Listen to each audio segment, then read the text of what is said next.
Soft, tender and juicy flatbreads stuffed with greens and cheese. Let's make them. Sift 300 grams of all-purpose flour, add 1 teaspoon of salt, 1 tablespoon of vegetable oil and 150 milliliters of hot water.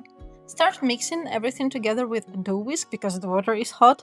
When you can touch it, start kneading the dough by hand. By the way, these are called kutab or kutabs. It's a traditional Azerbaijani dish.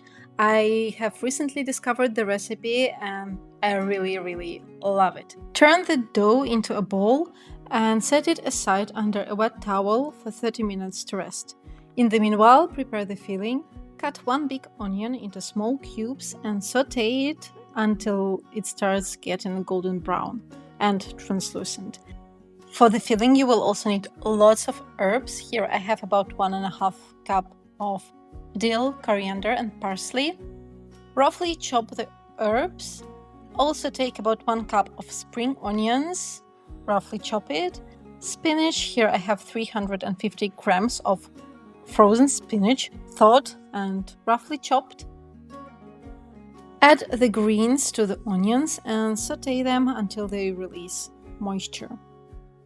Finally, grate 100 grams of cheese of your choice, like feta or mozzarella, and then let the herbs cool down a bit. Now the dough is ready. Cut it into 8 pieces of the same size and turn each of the pieces into small balls.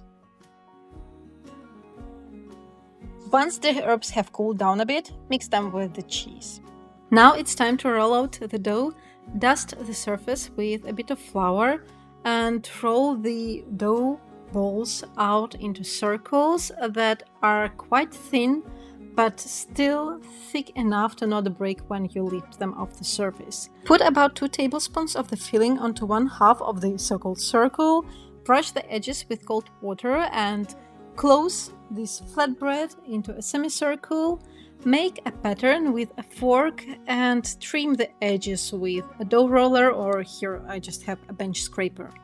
Transfer the kutab onto a parchment paper-lined tray and repeat this for all of the 8 balls. Actually, I have a 9th ball because I reserved the trimmed edges and you can just reuse the dough. Look how beautiful these look. And it's a really satisfying process. Also, once you've closed this semicircle, don't forget to press out the air out of it. Fry the flatbreads on a dry, clean pan on medium-low heat for about 3-4 minutes on each side. In the meanwhile, prepare the sour cream sauce by mixing sour cream, herbs, salt, pepper, 1 garlic clove and olive oil. And mix everything with an immersion blender. This is a really great addition to the flatbreads and yeah, it's yummy. Turn the flatbreads once they are golden brown on one side. You might see them puffing up a little bit and look how beautiful they are. Once the flatbreads are ready, brush them with melted butter. This will make them really soft and decadent and delicious. And that's it. Serve it with the sauce, warm, and enjoy. I hope you like it. If you enjoyed the video, please give it a like. I will really appreciate it. See you!